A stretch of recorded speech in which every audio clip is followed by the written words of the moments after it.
ओम नमः शिवाय। हर हर महादेव। सूत जी कहते हैं, चमत्कारपुर के समीप मरकंड नाम से प्रसिद्ध एक श्रेष्ठ द्विज थे, जो वेद वेत्ता विद्वानों में अग्रगण्य माने जाते थे। वे वानप्रस्थ आश्रम में स्थित थे। वहां उन्होंने बड़ी भारी तपस्या की थी। जिस समय वे गृहस्थ थे, तभी ढलती अवस्था में उनके एक सर्व शुभ लक्षण संपन्न पुत्र हुआ था। पिता ने उसका नाम मार्कंडेय रखा था। वानप्रस्थी पिता के आश्रम में ही बालक का लालन पालन हुआ और वे जल्दी बढ़ गया। धीरे धीरे उसकी अवस्था 5 वर्ष की हो गई। एक दिन जब वे पिता की गोद में बैठकर खेल रहा था, उसी समय वहां कोई सामुद्रिक शास्त्र का विद्वान आया। उसने नख से लेकर शिखा तक उस बालक की ओर देखा। देखकर उसके नेत्र आश्चर्य से चकित हो गए। फिर वे किंचित मुस्कुराया। मरकंड मुनि ने उसे हंसते हुए देख विनीत भाव से पूछा, विप्रवर, मेरे इस पुत्र की ओर देखकर आप चकित क्यों हो गए थे और फिर हंसे क्यों? उनके बारंबार इस प्रकार पूछने पर उस श्रेष्ठ ब्राह्मण ने कहा, मुनि, इस शिशु के जो लक्षण देखे जाते हैं, वे यदि किसी मनुष्य के शरीर में हो तो वे अजर अमर होता है, परंतु इसमें जो एक विशेष लक्षण है, उससे सूचित होता है कि आज के दिन से 6 महीने पूरे होते ही इसकी मृत्यु हो जाएगी। ऐसा जानकर आप आज से इसके लिए लोक परलोक में हितकर कार्य कीजिए। यों कहकर वे उत्तम ब्राह्मण अपनी अभिष्ट दिशा को चला गया। तब मरकंड मुनि ने मन ही मन कुछ सोच विचार कर उचित समय से पहले ही बालक का यज्ञोपीत संस्कार कर दिया। फिर उसे कर्तव्य का उपदेश देते हुए कहा, बेटा, तुम जिस किसी भी ब्राह्मण को देखना, उसे अवश्य विनय पूर्वक प्रणाम करना। इस प्रकार व्रत में स्थित हुए उस बालक के 6 महीने पूर्ण होने में केवल 3 दिन शेष रह गए। वे सदा प्रत्येक ब्राह्मण को प्रणाम करता रहा। इसी बीच में तीर्थ यात्रा प्राण सप्तऋषिगण उधर आ निकले, जहां वे मेखलाधारी मार्कंड खड़ा था। उसने उन सब मुनियों को बारी बारी से प्रणाम किया और सबने पृथक पृथक उसे दीर्घायु होने का आशीर्वाद दिया। तदंतर मुनिवर वशिष्ठ ने उस बाल ब्रह्मचारी की ओर देखते हुए कहा, हम सबने इस शिशु को दीर्घायु होने का आशीर्वाद दिया है, परंतु ये तो आज के तीसरे दिन ही प्राण त्याग देगा, अतः हम लोगों के वचन का इस प्रकार असत्य होना कदापि उचित नहीं है। इसलिए ऐसा कोई उपाय किया जाए जिससे ये बालक चिरंजीवी हो जाए। तदंतर वे सब महर्षि परस्पर विचार करके इस निश्चय पर पहुंचे कि ब्रह्मा जी को छोड़कर दूसरा कोई इसके जीवन का उपाय नहीं है, अतः इस बालक को उनके आगे ले जाकर उन्हीं की आज्ञा से इसे चिरंजीवी बनाना चाहिए।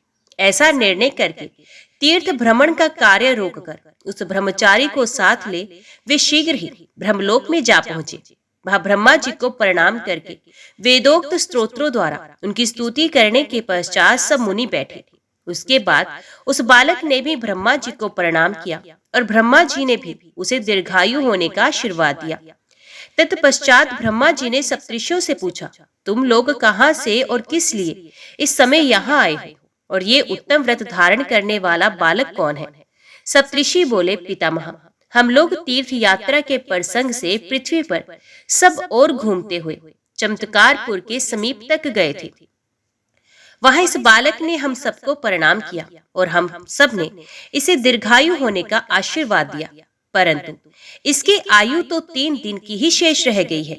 इसलिए हम बहुत लज्जित हैं और इसे लेकर आपके पास आए हैं।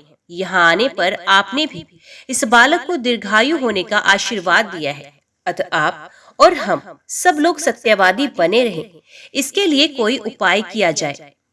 मुनियों का ये वचन सुनकर ब्रह्मा जी ने हंसते हुए कहा, ये बालक मेरे प्रसाद से वेद विद्या में प्रवीण तथा जरा मृत्यु से रहित होगा, इसमें संदेह नहीं है। अतः अब इसे शीघ्र भूतल पर ले जाकर इसके घर पहुंचा दो।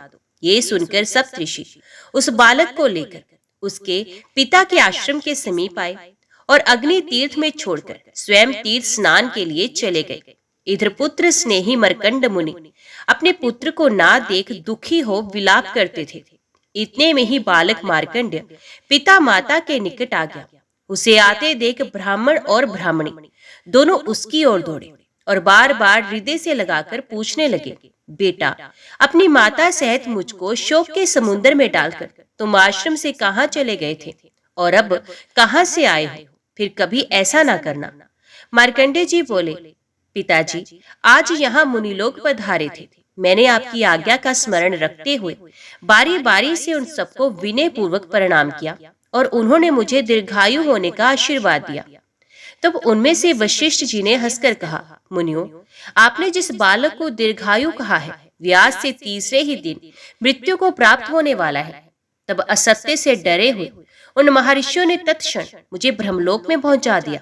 वहां जाने पर मैंने ब्रह्मा जी को प्रणाम किया। तब उन्होंने भी दीर्घायु होने का आशीर्वाद दिया। तब उन मुनियों ने मुझे आशीर्वाद देने का सब वृत्तांत कहा और ये अनुरोध भी किया कि पितामह, आपके प्रसाद से ये बालक जिस प्रकार दीर्घायु हो सके वैसा यत्न कीजिए। तब ब्रह्मा जी ने मुझे अजर अमर बना दिया और तुरंत उन सप्तऋषियों के साथ घर को भेज दिया। वे मुनि मुझे आश्रम के समीप छोड़कर कुंड में स्नान करने के लिए चले गए हैं। मार्कंडेय जी की ये बात सुनकर मर्कंड मुनि को बड़ा हर्ष हुआ। वे तुरंत उस स्थान पर गए जहाँ मुनि लोग स्थित थे। उन सबको प्रणाम करके वे हाथ जोड़कर खड़े हो गए और बोले, मुनिवरों, आप लोगों के प्रसाद से आज मेरे कुल की वृद्धि हुई। किन्हीं आचार्यों ने ये बहुत उत्तम बात कही है कि साधु पुरुषों की सेवा करके मनुष्य तीनों लोकों में ख्याति लाभ करता है। साधु जनों का दर्शन पवित्र है, क्योंकि साधु पुरुष तीर्थ स्वरूप है। तीर्थ तो कुछ समय के बाद ही फलता है, परंतु साधु पुरुषों का समागम तत्काल फल देता है। अतः आज आप सब लोग मेरे घर अतिथि रूप से आए हैं। बताइए, मैं किस प्रकार आपका आतिथ्य करूं? ऋषि बोले, मुने, हमारे लिए तो यही करोड़ों आतिथ्य के तुल्य है कि आपका अल्पायु बालक भी अमर हो गया। मार्कंडेय ने कहा, मुनीश्वरों, जिसे मृत्यु ने गले से लगा लिया था, मेरे उस बालक की रक्षा करके आपने समस्त कुल का उद्धार कर दिया है। ब्रह्मघाती, शराबी, चोर तथा व्रत को भंग करने वाले पापी के लिए सत्पुरुषों ने प्रायश्चित बताया है, परंतु कृतघ्न के उद्धार का कोई उपाय नहीं है। अतः मुनीश्वरों, मुझ पर कृतघ्नता का दोष न आए, ऐसा उपाय आपको करना चाहिए। ऋषि बोले, द्विजश्रेष्ठ, यदि आप कोई प्रत्युपकार करना ही चाहते हैं तो हमारे कहने से यहाँ ब्रह्मा जी के लिए, जिन्होंने अपने पुत्र को, आपके पुत्र को अमर बनाया है, एक मंदिर बनवाइए और इस तीर्थ में ब्रह्मा जी की स्थापना कीजिए। तत्पश्चात स्वयं भी आप पुत्र के साथ यहाँ रहकर दिन रात उनकी आराधना करें। हम और दूसरे ब्राह्मण भी आपके साथ रहकर नित्य प्रति पितामह का पूजन करेंगे। यहाँ आपके बालक के साथ हमारा सख्य संबंध स्थापित होगा, इसलिए ये तीर्थ बाल सख्य के नाम से प्रसिद्ध होगा। हमारे वचन से ये तीर्थ सदा रोगी और भयभीत पुरुषों को रोग एवं भय से मुक्त करेगा। जो लोग इस तीर्थ में अपने रोगार्थ, भयार्थ अथवा ग्रह पीड़ित बालकों को स्नान कराएंगे, उनके वे बालक सब दोषों से रहित हो जाएंगे। जो मनुष्य श्रद्धा पूर्वक निष्काम भाव से इस तीर्थ में स्नान करेंगे, वे उत्तम गति को प्राप्त होंगे।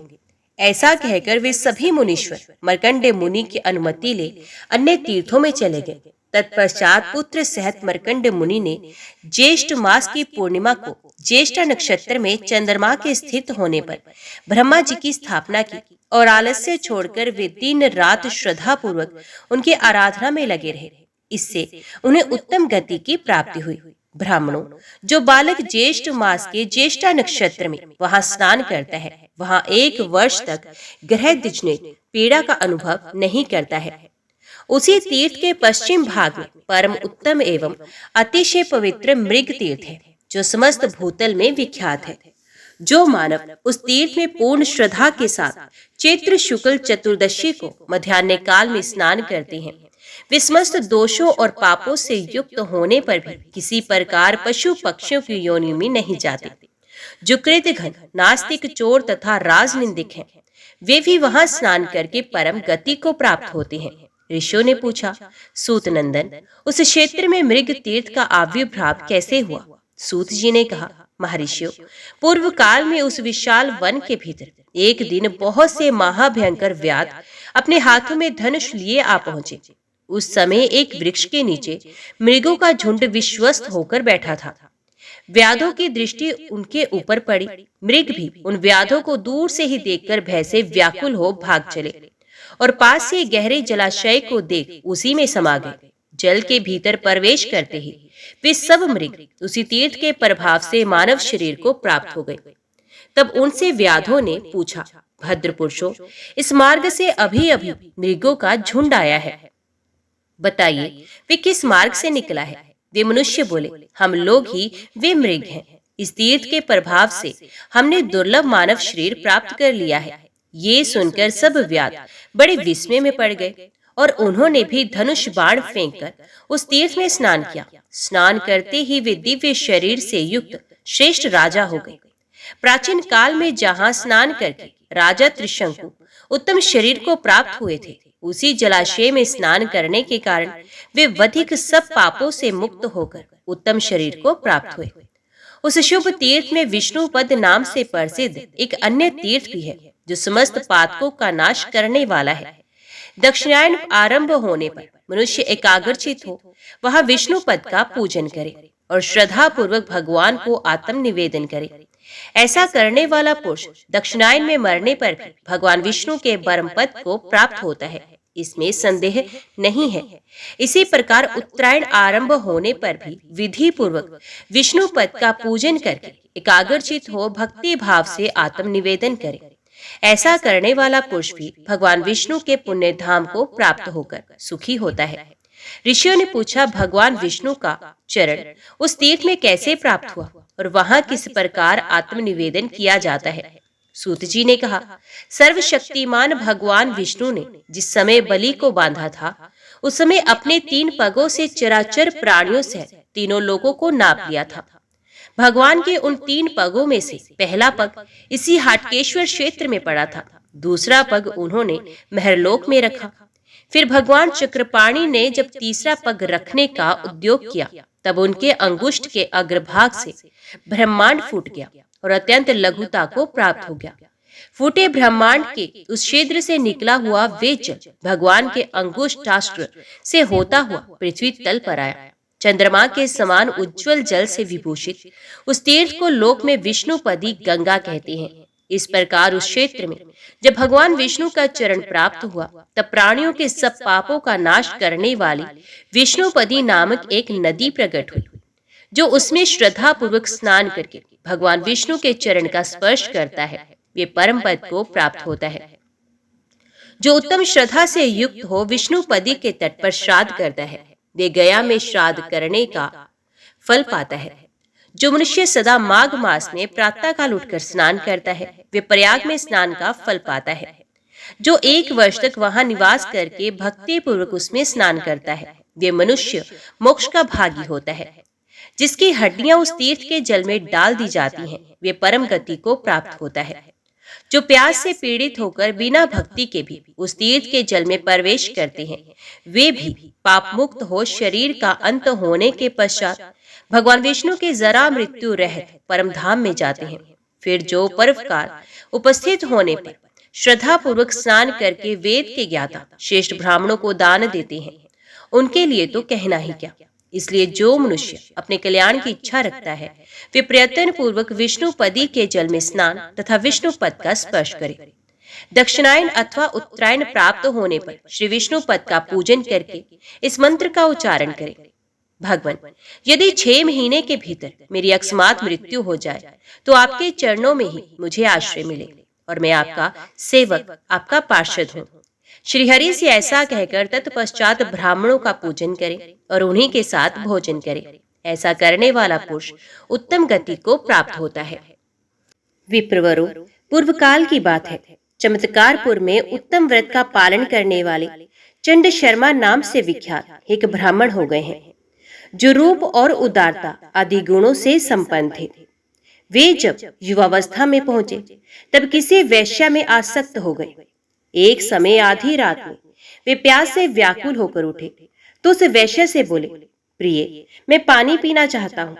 तब उस वेश्या ने पानी के भ्रम से उन निद्राकुल ब्राह्मण को मदिरा से भरा हुआ पुरवा लाकर दे दिया। मुख में मदिरा जाते ही ब्राह्मण कुपित हो उठे और उस वेश्या को बार बार धिक्कारते हुए कड़ी फटकार सुनाने लगे। अरे पापिनी, तूने ये क्या किया? आज मदिरा पीने से मेरी ब्राह्मणता निश्चय नष्ट हो गई है। अतः मैं आत्म शुद्धि के लिए प्रायश्चित करूंगा। ऐसा कहकर वे दुख पूर्वक घर से बाहर निकले और निर्जन वन में जाकर करुण स्वर में विलाप करने लगे। तत्पश्चात प्रातः काल होने पर उन्होंने अपने शरीर के सब बाल बनवाकर वस्त्र सहित स्नान किया। तदंतर वे श्रेष्ठ ब्राह्मणों की सभा में गए और उन्हें प्रणाम करके बोले, ब्राह्मणों, मैंने जल के धोखे से मदिरा पी ली है, मुझे दंड दीजिए। तब उन ब्राह्मणों ने बार बार धर्मशास्त्र का विचार करके कहा, ब्राह्मण, यदि ज्ञान अथवा अज्ञान से भी मदिरा पी ले तो मदिरा के बराबर ही खोलता हुआ घी पी लेने पर उसकी शुद्धि होती है। अतः यदि तुम आत्म शुद्धि चाहते हो तो यही प्रायश्चित करो। बहुत अच्छा, ऐसा ही करूंगा। ऐसी प्रतिज्ञा करके ब्राह्मण ने तत्काल घी लेकर उसे पीने के लिए आग पर तपाया। इतने में ही ये समाचार सुनकर उनके माता पिता भी आ पहुंचे और बोले, ये क्या है बेटा, तुम ये क्या कर रहे हो? तब पुत्र ने नेत्रों से आंसू बहाते हुए रात की सब घटना कह सुनाई। ये सब सुनकर ब्राह्मण दंपत्ति ने उन सब श्रेष्ठ ब्राह्मणों से प्रार्थना की, मेरे इस पुत्र को धर्मशास्त्र का विचार करके कोई दूसरा प्रायश्चित बताइए। तब उन ब्राह्मणों ने पुनः आदर पूर्वक धर्मशास्त्र का विचार किया और इस प्रकार कहा, ब्राह्मण, धर्मशास्त्र में तो कोई दूसरा उपाय नहीं है, तुम्हें जो उचित प्रतीत हो सो करो। तब ब्राह्मण ने पुत्र से कहा, बेटा, तीर्थ यात्रा करो, फिर अनेक प्रकार का व्रत करने से पवित्रता को प्राप्त होगे। पुत्र बोला, महाभाग, क्या ब्राह्मणों का बताया हुआ प्रायश्चित पवित्रता के लिए पर्याप्त नहीं है, जो व्रत आदि का उपदेश कर रहे हो? पुत्र का यह निश्चय जानकर पुत्र वत्सला पिता तथा उनकी सती पत्नी ने भी मृत्यु का निश्चय करके प्रसन्नता पूर्वक अपना सब कुछ ब्राह्मणों को दान कर दिया। तब माता ने कहा, बेटा, जब हम दोनों अग्नि में प्रवेश कर जाएं, उसके बाद तुम मरणांत प्रायश्चित करना। ऐसा कहकर वे दंपत्ति प्रसन्नता पूर्वक मृत्यु के लिए अग्नि के समीप गए। उनके साथ ही उनका पुत्र भी था। इतने में ही वेदों के पारंगत विद्वान शांडिल्य मुनि तीर्थ यात्रा के प्रसंग से उस स्थान पर आ पहुंचे और सारी बात सुनकर उन सब ब्राह्मणों को फटकारते हुए बोले, अहो, तुम सब लोग अत्यंत मूढ़ हो, क्योंकि तुम्हारे कारण सुगम प्रायश्चित के होते हुए भी आज ये 3 ब्राह्मण व्यर्थ ही मृत्यु को प्राप्त हो रहे हैं। कृच और चंद्रायण आदि प्रायश्चित वहां दिए जाते हैं जहां श्री गंगा जी उपलब्ध ना हो। यहाँ तो साक्षात विष्णुपदी गंगा विद्यमान है, उसी में ये स्नान करें तो पाप से शुद्ध हो जाएंगे। तब सब ब्राह्मणों ने शांडिल्य मुनि को साधुवाद देते हुए कहा, मुने, आपका कथन सत्य है। इसके बाद वे सब लोग ब्राह्मण को समझा बुझाकर विष्णुपदी गंगा के तट पर ले गए। वहां ब्राह्मण ने जो ही मुख में गंगा जल डालकर कुल्ला किया, त्यों ही वे शुद्ध हो गया।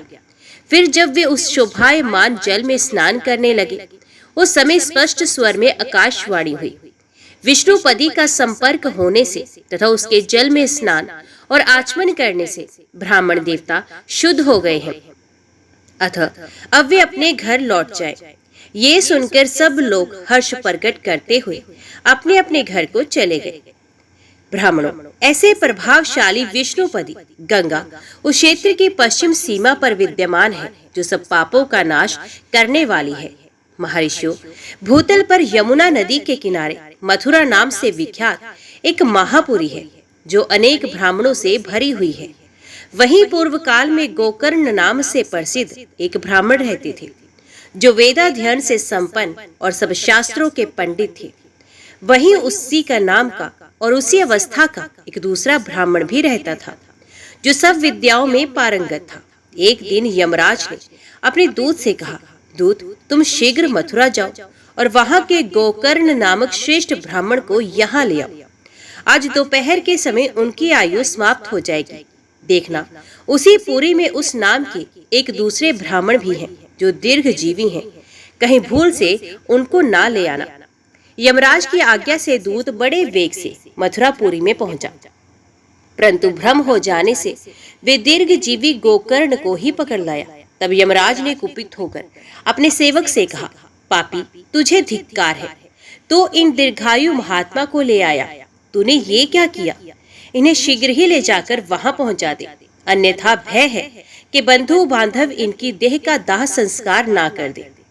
ब्राह्मण बोले, मैं सौभाग्यवश आपके समीप आ गया हूँ, अब वहां लौटकर नहीं जाऊंगा। मैं तो दरिद्रता से कष्ट पाकर स्वयं ही सदा मृत्यु की इच्छा रखता था। यमराज ने कहा, विप्रवर, यदि पल भर भी आयु शेष हो तो मैं किसी मनुष्य को पृथ्वी से यहाँ नहीं बुलाता, इसलिए लोग मुझे धर्मराज कहते हैं। मैं सब प्राणियों पर पक्षपात छोड़कर समान भाव रखता हूँ। तुम मुझसे कोई वर मांगो, किसी भी देहधारी को मेरा दर्शन व्यर्थ नहीं होता। ब्राह्मण बोले, देव, यदि मुझे अवश्य ही घर लौटकर जाना है तो मैं पूछता हूँ, उसको बताइए, वही मेरे लिए श्रेष्ठ वर होगा। पाप कर्मी मनुष्य जो इन भयंकर नरकों का सेवन कर रहे हैं, इनमें से किस कर्म से किसको कौन सा नरक प्राप्त होता है? यमराज ने कहा, विप्रवर, नरक असंख्य है, पर उनमें से जो मुख्य हैं, केवल उन्हीं का परिचय मैं तुम्हें बताऊंगा। यहाँ मुख्य 21 नरक हैं। उनमें से पहला रौरव नरक है, जिसमें अत्यंत तप्त तेल से भरे हुए कुंडों में प्राणी पकाए जा रहे हैं। इसमें दूसरे का धन हड़पने वाले शूद्र मनुष्य यातना भोगते हैं। दूसरे का नाम है महारौरव, जिसमें कृतघ्न और गुरु श्यामगामी पापात्मा दाह से पीड़ित होकर तथा तीखी धार वाले शस्त्रों से छिन्न भिन्न होकर आर्तनाद करते हैं। तीसरे भयदायक नरक का नाम है अंधतम। जिन नराधमों ने पराई स्त्रियों को दूषित दृष्टि से देखा है, वे जब यहाँ आते हैं तब लोहे के समान मुख वाले पक्षी उनकी दोनों आंखें निकाल लेते हैं। चौथा नरक परतप्त नाम से विख्यात है। यहाँ भी पापी जीव यातना भोगकर शुद्ध होते हैं। जिन्होंने गुरुजनों, देवताओं तथा तपस्वियों की सदैव निंदा की है, उन लोगों की जीवा यहाँ उखाड़ ली जाती है। पांचवा सुप्रसिद्ध नरक विदारक नाम वाला है। यहाँ मित्रद्रोही मनुष्य आरे से चीरे जाते हैं। शटा निकुंभ नामक नरक है, जो तपाई हुई बालू से भरा हुआ है और स्वयं भी अग्नि से तप रहा है। जिन मनुष्यों ने पहले बिना किसी अपराध के दूसरे ब्राह्मणों को प्राणांतकारी कष्ट पहुंचाया है, वे यहाँ तपी हुई बालू में भूने जाते हैं। सातवां नरक भीभत्सु है। वे अत्यंत ग्रहित है। उसमें सब ओर से मलमूत्र आदि गंदी वस्तुएं भरी हैं। जिन दुरात्माओं ने राजा के पास जाकर लोगों की चुगली खाई है, उनके मुंह में ये गंदी वस्तुएं भरकर उन्हें इसी नरक में डाल दिया जाता है। आठवां अधम नरक कुत्सित नाम से प्रसिद्ध है। वे कफ और मूत्र आदि एवं दुर्गंध युक्त वस्तुओं से भरा हुआ है। जिन्होंने गुरु, देवता, अतिथि और अपने कुटुंबी जनों और सेवकों को भोजन दिए बिना ही स्वयं भोजन किया, वे लोग इसमें डाले जाते हैं। द्विजश्रेष्ठ, ये दुर्गम नाम का 9वां नरक है। ये तीखे कांटों से भरा है। इसके भीतर सांप और बिच्छू भी रहते हैं। जिन्होंने एक साथ यात्रा करने वाले अपने भूखे प्यासे कष्ट पाते हुए साथी को ना देकर अकेले भोजन किया है, उन्हें इसी नरक में रखा जाता है। 10वें नरक का नाम दुस्सह है, जो सब ओर से तप्त लोह में खंभों से घिरा हुआ है। जो पापी पराई स्त्रियों में तथा मांस भोजन में अनुरक्त होते हैं, उन मनुष्यों को यहाँ तप्त लोह में खंभों का आलिंगन करना पड़ता है। 11वां नरक आकर्ष नाम से प्रसिद्ध है। यहाँ तपाए हुए संड से रखे जाते हैं। जो मनुष्य स्त्री, ब्राह्मण, गुरु और देवता का धन खाते हैं, उन्हें तपाए हुए संडसों से पकड़कर सब ओर से खींचा जाता है। 12वें नरक को संदर्श कहते हैं। इसमें अभक्ष्य भक्षण करने वाले नराधमों को लोहे के समान दांत और मुख वाले गीध नोच नोच कर खाते हैं। 13वें नरक का नाम नियंत्रिक है। उसकी बड़ी ख्याति है। वे सब ओर से कीटों तथा सुदृढ़ बंधनों से व्याप्त है। जो पापी दूसरों की धरोहर को हड़प लेते हैं, वे यहाँ बंधनों से कसकर बांध दिए जाते हैं और कृमि, बिच्छू तथा कीट आदि उन्हें काटते और खाते हैं। 14वां नरक अधोमुख कहा गया है। इसका स्वरूप सब नरकों से अधिक भयंकर है। जो मनुष्य ब्राह्मण की हत्या करते हैं, वे यहाँ एक वृक्ष की डाल में बांधकर नीचे मुंह करके लटका दिए जाते हैं और नीचे से आग प्रज्वलित करके उन्हें पकाया जाता है। 15वां भीषण नाव वाला नरक है, जो जूं और खटमल आदि से भरा हुआ है। जो लोग झूठी गवाही देते या झूठ बोलते हैं, उनको तथा अन्य कुकर्मियों को भी मैंने यही स्थान दे रखा है। ये 16वां नरक शुद्ध कहा गया है, जो चारों ओर शुद्धातुर मनुष्यों से व्याप्त है। जिन द्विजों ने मांस भोजन किए हैं, वे यहाँ भूख से पीड़ित होकर अपने ही शरीर को काट काट कर खाते हैं। 17वां शार नामक नरक है जो नमक से भरा है। ये सब प्राणियों के लिए बड़ा भयंकर है।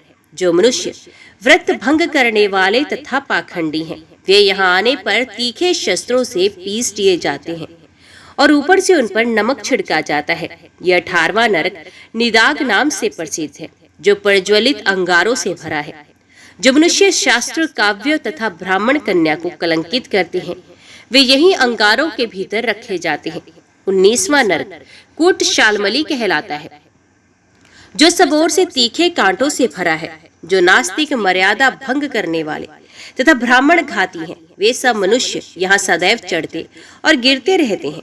20वें नरक का नाम अस्पत्रवन है जो दूसरों के छिद्र देखते, झूठ कपट से भरे हुए कार्यों में संलग्न रहते और शास्त्र बेचते हैं, वे ही इसमें आते हैं। 21वां नरक वैतरणी नाम वाली नदी है जिसे धर्मात्मा और पापी सभी को पार करना पड़ता है। जो मृत्यु काल के समय गाय की पूंछ हाथ में लेकर उसका दान करते हैं, वे सुखपूर्वक उस नदी को पार कर जाते हैं। जो मानव गोदान किए बिना ही मर जाते हैं, उन्हें इस दुर्गम नदी को हाथों से ही तैरकर पार करना पड़ता है। द्विजश्रेष्ठ, तुमने जो कुछ पूछा है वे सब वृत्तांत मैंने तुमसे कह सुनाया। अब इच्छा अनुसार धन लेकर घर जाओ। ब्राह्मण बोले, हे देव, अब ये बताइए कि कौन सा कर्म करने से मनुष्य नरक में नहीं जाता।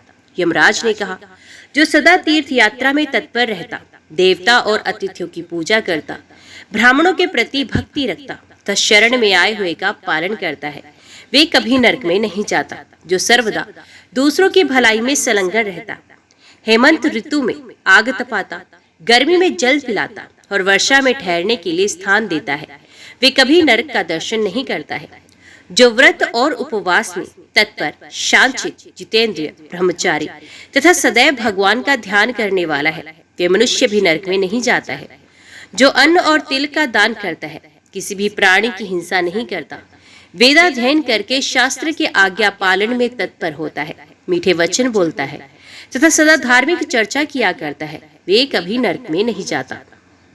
ब्राह्मण बोले, धर्मराज, ये तो एक मूर्ख भी जानता है कि शुभ कर्म में तत्पर रहने वाला पुरुष नरक में नहीं जाता और पाप परायण मनुष्य स्वर्ग में नहीं जाता।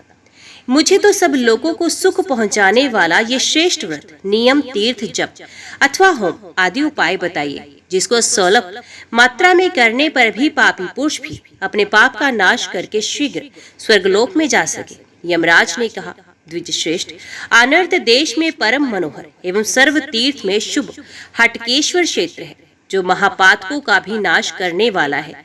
जो उस क्षेत्र में 15 दिन भी भक्ति पूर्वक भगवान शंकर की पूजा करता है, वे सब पापों से युक्त होने पर भी भगवान शिव के लोक में प्रतिष्ठित होता है। अतः तुम वहीं जाकर भक्ति भाव से भगवान शंकर की आराधना करो। इससे अपनी इस पीढ़ियों के 10 पीढ़ियों के साथ तुम मोक्ष पा सकते हो। सूत जी कहते हैं, ये उपदेश सुनकर गोकर्ण जी ज्यों ही अपने घर की ओर प्रस्थित हुए, त्यों ही यमदूत दूसरे गोकर्ण को भी साथ लेकर वहां पहुंचा और शीघ्र ही उसने धर्मराज के सामने उसे उपस्थित किया। तब धर्मराज ने प्रसन्न होकर दूत से कहा, तुम समय बिताकर इन ब्राह्मण देवता को यहाँ लाए हो, अतः द्वितीय गोकर्ण के साथ ही इन्हें भी जल्दी छोड़ दो। तदंतर वे दोनों गोकर्ण ब्राह्मण उसी क्षण एक ही साथ छोड़ दिए गए। फिर दोनों ने सहसा अपने अपने शरीर में प्रवेश किया। स्वस्थ होने पर दोनों ने हटकेश्वर तीर्थ में यथावत तपस्या करके भगवान शंकर की आराधना की और उसके प्रभाव से सशरीर स्वर्गलोक को चले गए। जो मनुष्य निष्काम भाव से वहां भगवान शिव की आराधना करता है, वे मोक्ष को प्राप्त होता है। विप्रवरो, इस प्रकार मैंने तुम्हें हटकेश्वर क्षेत्र का प्रमाण और सीमा आदि का संपूर्ण वृत्तांत कह सुनाया। यहाँ खेती करने वाले किसान भी परम गति को प्राप्त होते हैं। फिर जो अपने मन को वश में रखने वाले शांत, दांत और जितेंद्रिय साधक हैं, उनके लिए तो कहना क्या है। मनुष्यों की तो बात ही क्या, उस क्षेत्र में मृत्यु को प्राप्त हुए कीट, पतंग, पशु, पक्षी और मृग भी निस्संदेह स्वर्गलोक में जाते हैं। जो भगवान जनार्दन को अपने हृदय में स्थापित करके श्रद्धा पूर्वक वहां रहते हैं, उनकी सदगति में संदेह ही क्या हो सकता है। अतः पूरा प्रयत्न करके सबको उस क्षेत्र का सेवन करना चाहिए। विप्रवरो, हटकेश्वर क्षेत्र में सिद्धेश्वर नामक लिंग है। उस लिंग के रूप में वहां साक्षात भगवान शंकर स्वयं ही प्रकट है। वे स्मरण और दर्शन करने से सदा सब प्रकार की सिद्धि देने वाले हैं। जो मनुष्य पवित्र भाव से भक्ति पूर्वक उन सिद्धेश्वर का दर्शन या स्पर्श करता है, वे दुर्लभ मनोरथ को भी शीघ्र प्राप्त कर लेता है। उस क्षेत्र में पहले स्पर्श और दर्शन करने से सैकड़ों पुरुष सिद्धि को प्राप्त हो चुके हैं और कितने ही मनुष्य केवल प्रणाम करने से सिद्धि के भागी हुए हैं। पूर्व काल में जब मैं पिता के घर में रहता था, मेरे सामने ही एक दिन वहां महातेजस्वी वत्स मुनि पधारे। उस समय उनका दर्शन करके मेरे पिताजी ने भक्तिभाव से उन्हें प्रणाम किया और अर्घ्य देकर विनय पूर्वक पूछा, विप्रवर, आपका स्वागत है, आप कहाँ से आए हैं? मेरे लिए यथोचित सेवा के निमित्त आज्ञा कीजिए। वत्स जी बोले, सूत, मैं तुम्हारे आश्रम पर चातुर्मास्य व्रत करना चाहता हूँ। यदि तुम मेरी सेवा करो तो मैं यही चौमासा करूंगा। लोमहर्षण जी ने कहा, ब्राह्मण, मैं निस्संदेह आपकी आज्ञा का पालन करूंगा। ऐसा कहकर मेरे पिताजी मुझसे बोले, वत्स, तुम्हें प्रतिदिन इन महर्षि की सेवा करनी चाहिए। तब मैं विनीत भाव से उनकी सेवा टहल के सब कार्य करने लगा। वे रात में मुझे विचित्र विचित्र कथाएं सुनाया करते थे। एक समय कथा के अंत में मैंने पूछा, भगवान, समुद्र सहित संपूर्ण धरातल को आपने थोड़ी ही अवस्था में कैसे देखा? जिन द्वीप, समुद्र तथा पर्वतों की चर्चा आपने की है, वहां तक तो मनुष्य मन के द्वारा भी किसी प्रकार नहीं जा सकते।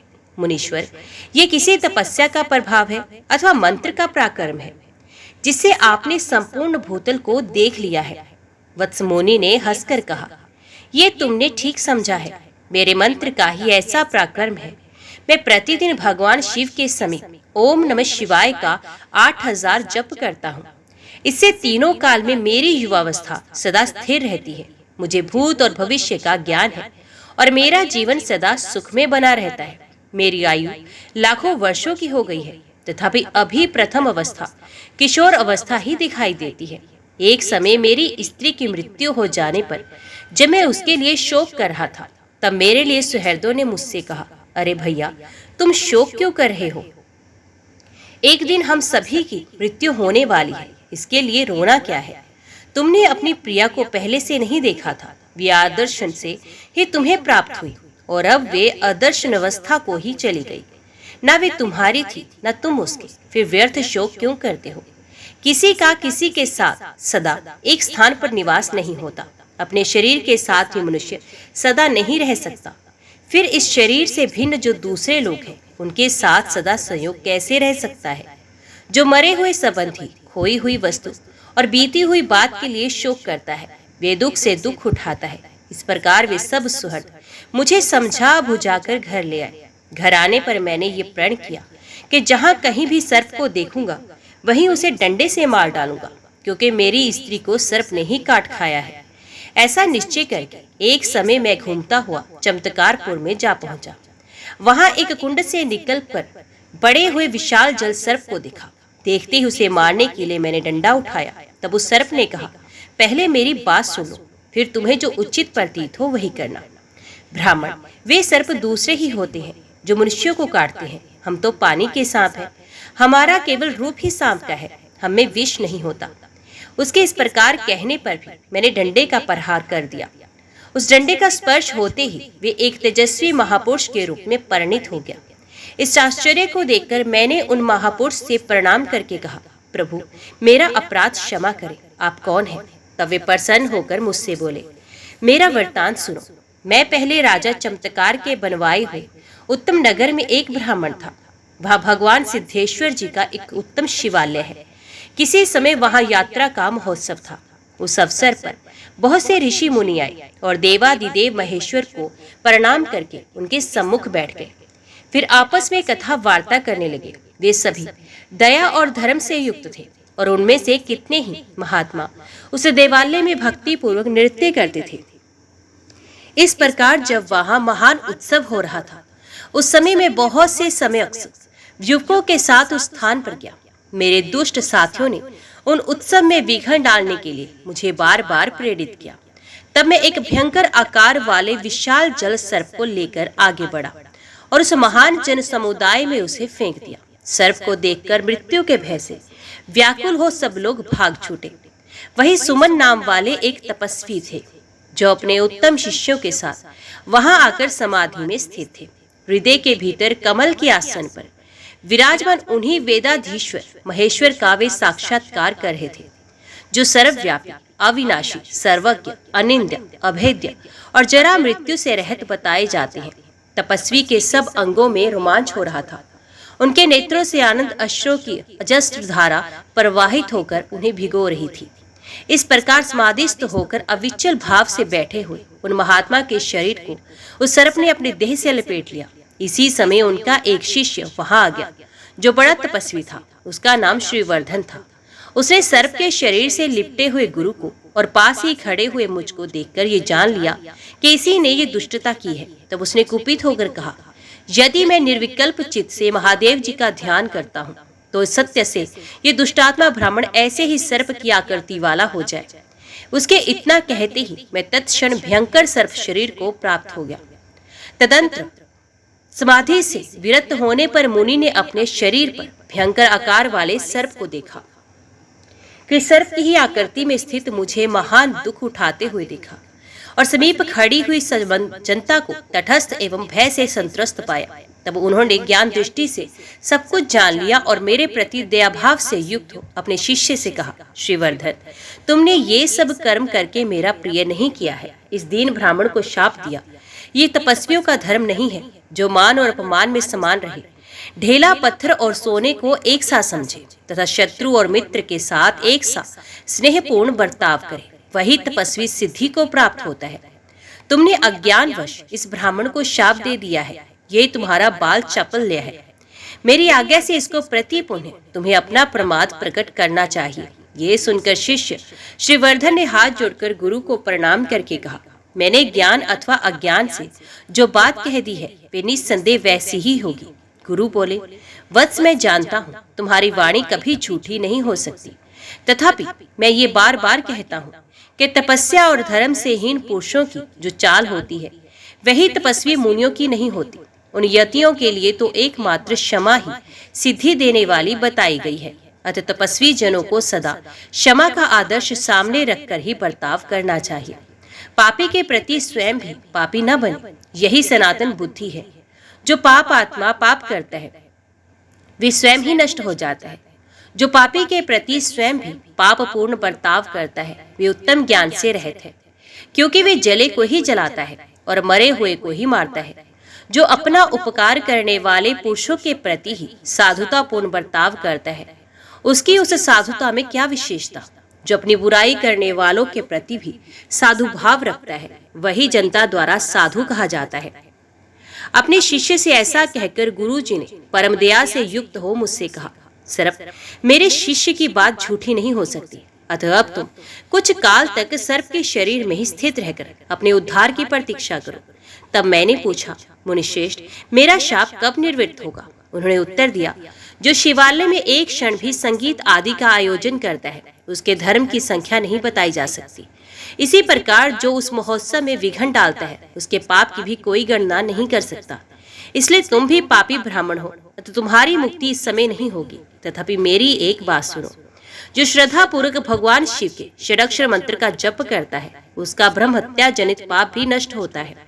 10 बार षडाक्षर मंत्र के जप से एक दिन और 20 बार के जप से मनुष्य 1 वर्ष का पाप धो डालता है। इसलिए अब तुम जल में रहकर आदर पूर्वक इस मंत्र का जप करो, जिससे जन्मांतर में किया हुआ तुम्हारा पाप भी क्षीण हो जाए।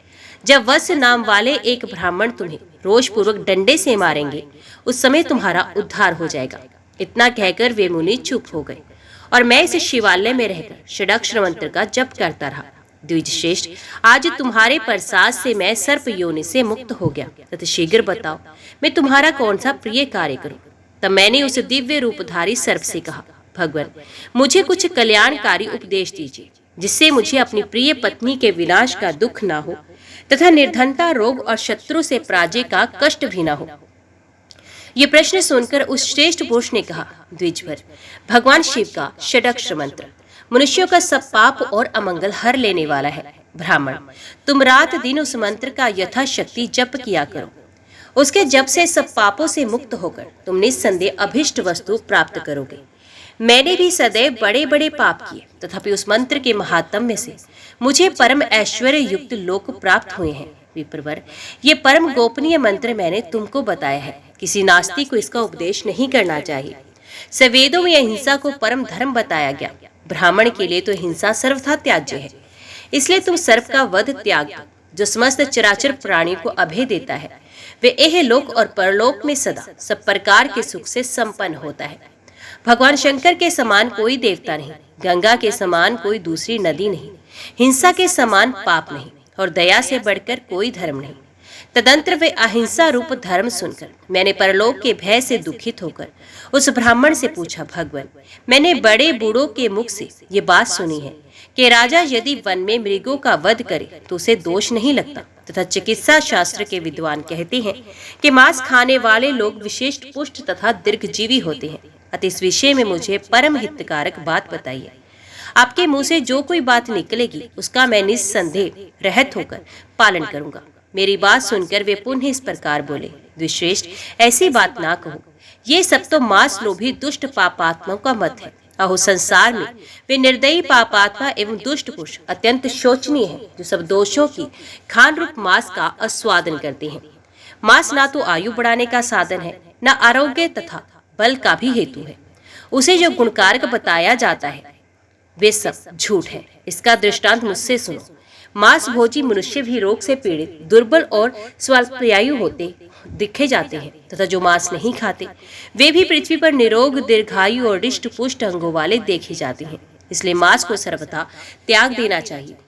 जो जीवन की इच्छा रखने वाले जीवों के मांस खाते हैं वे घोर नरक में जाता है और वहां उन्हीं प्राणियों द्वारा वे स्वयं भक्षण किया जाता है। मांस की उत्पत्ति घास, काट या पत्थर से नहीं होती। किसी जीव की हिंसा करने पर ही मांस मिलता है, अतः उसे सर्वथा त्याग देना चाहिए। विद्वान पुरुषों को उचित है कि वे सब जीवों को अपने ही समान देखें और पूरी शक्ति लगाकर उनकी रक्षा करें। जो जीवों को मारता है, जो मारने की अनुमति देता है, जो उसे काट काट कर अलग करता है, जो खरीदता है और बेचता है, उसे पकाकर तैयार करता है, जो उसे परोसता है तथा जो खाने वाला है, ये 8 प्रकार के व्यक्ति घातक हिंसक माने गए हैं। खरीदने वाले धन से मारता है, खाने वाला भक्षण के द्वारा हत्या करता है तथा घातक वध और बंधन के द्वारा मारता है। इस प्रकार जीवों का 3 तरह से वध होता है। जो मन, वाणी और क्रिया द्वारा किसी भी जीव की हिंसा नहीं करता वे जरा मृत्यु से रहित परम धाम को प्राप्त होता है। शाक, मूल और फल का भोजन करने वाला ब्रह्मचर्य परायण पुरुष भी यदि हिंसा कर्म में तत्पर हो तो उसे अपने नियम और व्रत का कोई फल नहीं मिलता। एक मनुष्य 100 से भी अधिक वर्षों तक बड़ी भारी तपस्या करता है और दूसरा दया से प्रेरित होकर केवल अहिंसा व्रत का पालन करता है, तो इन दोनों में जो दयालु पुरुष है वही श्रेष्ठ है। जो मानव दया धर्म से युक्त है वे जिस चीज वस्तु की कामना करता है दुर्लभ होने पर भी उसे अवश्य प्राप्त कर लेता है। ऐसा कहकर वे महात्मा पुरुष मेरे देखते ही देखते उत्तम विमान पर आरूढ़ होकर स्वर्गलोक को चले गए। महामते षडाक्षर मंत्र के महात्म्य से गंधर्व लोग उनका यशोगान और किन्नर स्तुति करते थे। उन महात्मा के चले जाने पर मैंने भक्ति पूर्वक शिव मंत्र की दीक्षा ग्रहण की और तीनों संध्याओं में श्रद्धा युक्त हो भगवान सिद्धेश्वर के समीप बैठकर मैं प्रतिदिन 10,000 मंत्र का जप करने लगा। इसी से मेरी युवा अवस्था स्थिर हो गई और मुझे लोकांतरों का ज्ञान एवं आकाश गमन की शक्ति प्राप्त हो गई। द्वापर का अंत होने पर मैं सिद्धेश्वर जी का दर्शन करूंगा और सदा शिवलोक को प्राप्त होऊंगा। ये मैंने सत्य बात बताई है। सूतनंदन, मैंने ये मोक्षदायक षडाक्षर मंत्र का महात्म्य तुम्हें सुनाया। जो मनुष्य उत्तम श्रद्धा से युक्त हो इसका सदा श्रवण करेगा वे जन्म से लेकर मृत्यु तक के समस्त पापों से मुक्त हो जाएगा। महाभाग, तुम भी इस मंत्र का सदा जप किया करो। सूत जी कहते हैं, महर्षियों, इस प्रकार पहले सद्गुरु के मुख से सुना हुआ ये षडाक्षर महात्म्य मैंने तुम्हारे समक्ष कहा है। ओम नमः शिवाय। हर हर महादेव। आज की वीडियो में इतना ही। उम्मीद करती हूँ वीडियो आपको पसंद आई होगी। वीडियो पसंद आई हो तो वीडियो को लाइक और चैनल को सब्सक्राइब जरूर कीजिएगा। ओम नमः शिवाय लिखकर कमेंट बॉक्स में अपनी हाजिरी और अपने सुझाव देना ना भूलेगा। तो मिलते हैं अगली कथा अगली वीडियो के साथ। तब तक के लिए देखते व सुनते रहिए। जय मां कंजक, जय माता दी।